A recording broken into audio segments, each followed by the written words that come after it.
Mabuhay, amazing people! Today is so amazing day dahil tayo ay magme-makeup ng isang bride. This is a step-by-step tutorial ng bridal look. So, kung gusto nyo ng mga video kagaya nito ay mag-stay lang kayo dyan and mag-subscribe na rin kayo kung hindi pa kayo nakasubscribe. Okay? So, loud and clear, ready. Ayan, na tayo ay nagtanggal na ng kanyang eyebrows. Nagtanggal talaga? No, ito ay pag-shave lang, trimming lang ng kanyang eyebrows para mas malinis, mas maayos at in place ang lahat. So, di ba wala nang patumpik-tumpik pa? Ito na nga, prep na tayo ng ating skin. So, gumamit tayo ng toner, cleansing, pwede kahit ano. Kung oily, gamit tayo ng for oily skin. Siyempre, with the use of the cotton pads. At number 2, huwag na natin numberan. And next is ang ating moisturizer. Ang moisturizer ay nakakatulong para maiwasan ang dryness at kung ano-ano pang mga kaganapan sa ating face kapag merong makeup. After ma-absorb ng ating moisturizer, ang next na is ang primer. Ang primer, mga ka-amazing, ay isang malaking tulong para magstay longer ang ating makeup. Alright? So, yung mga hindi pa nakasubscribe habang nakikilay ako using a pomade and eyebrow pencil, yon, mag-subscribe na po kayo habang may oras pa. So, doing the eyebrow, sundan lang natin ang kanyang eyebrow line. Huwag tayong lalagpas ng sobra. Kasi yun naman dapat. Kung may babaguhin tayo, konti-konti lang naman. And when applying the eyebrow pencil, huwag masyadong madiin. Pwede rin tayong maglagay ng eyebrow gel kagaya nito para yung mga strands ay nakaayos at in place. Okay, so the next thing that we gonna do is foundation day na. Maglagay na tayo ng foundation according sa kanyang skin tone. Mahirap talaga hulihin ang ating skin tone, pero galingan na lang natin. And gamit ang ating brush sa paglalagay ng foundation, kombinasyon siya ng sponge para mas maganda ang finish. Para sa akin po ha, idea ko lang at experience ko lang, hindi pala idea, experience, sorry naman po.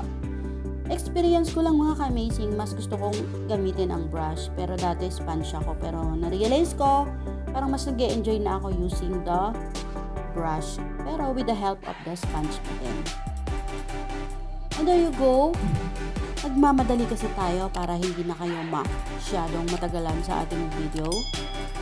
And the exciting part ay ang pag-shape ng kilay. Nililinis na natin kanina yung medyo makalat na kilay.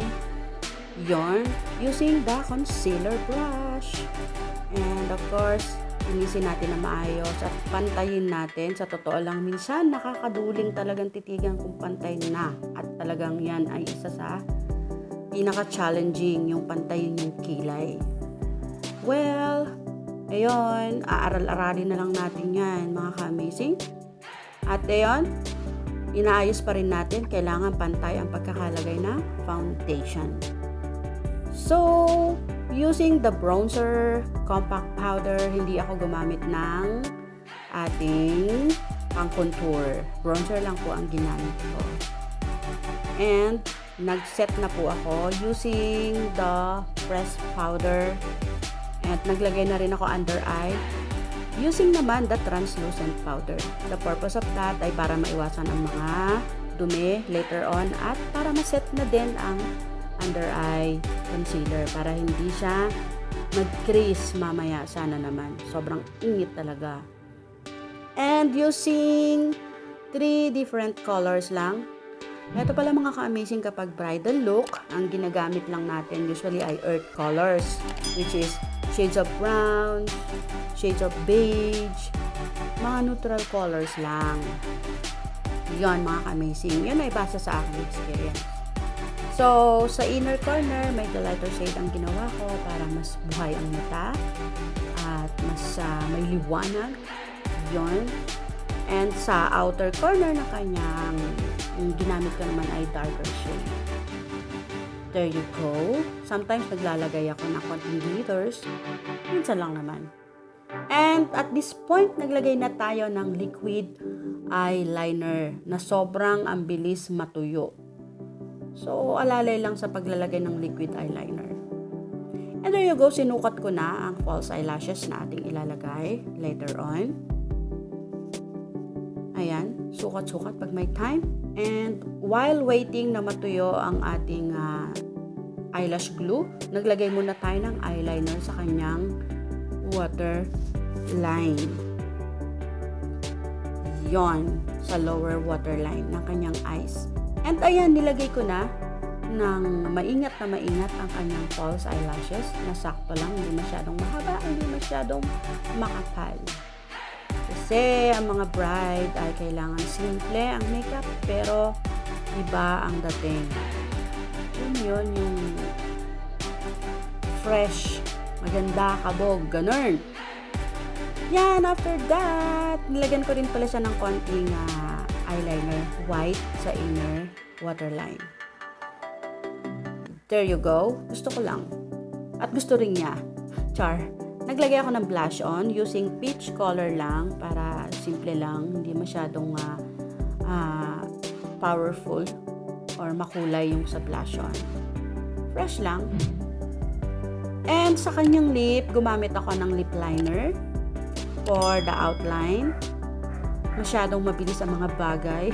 Nakaka-amazing. And gumamit din ako ng liquid lipstick.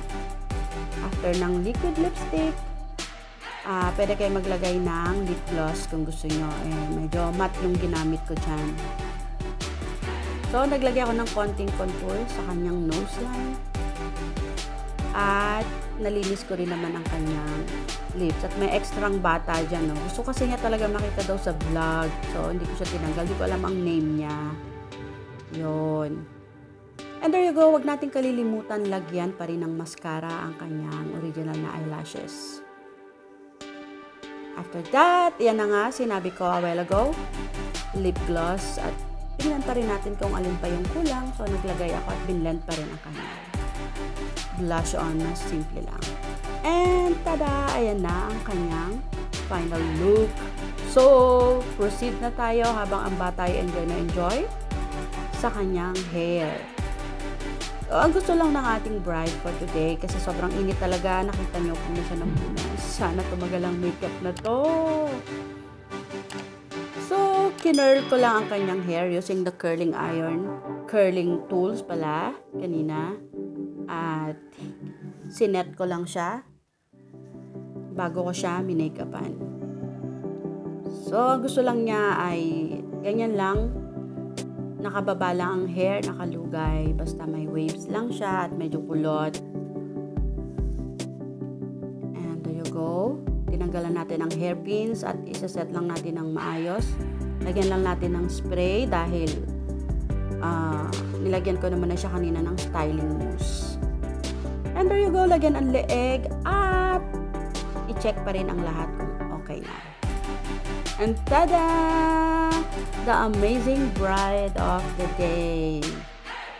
Kung nagustuhan nyo ang video to, just leave a comment. Any suggestions ay tatanggapin ko po. At any question na kaya kong sagutin ay sasagutin ko po. I hope you like this video. And see you on my next video. Bye! Have an amazing day!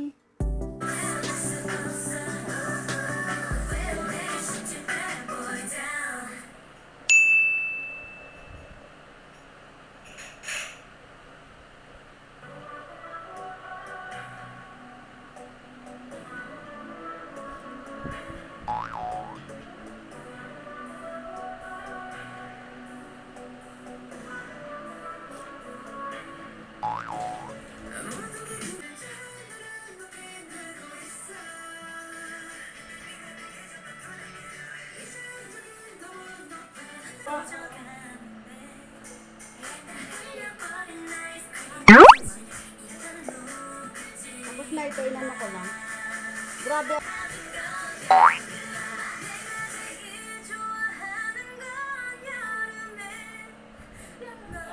Ang pangit sa ilong, sa ano.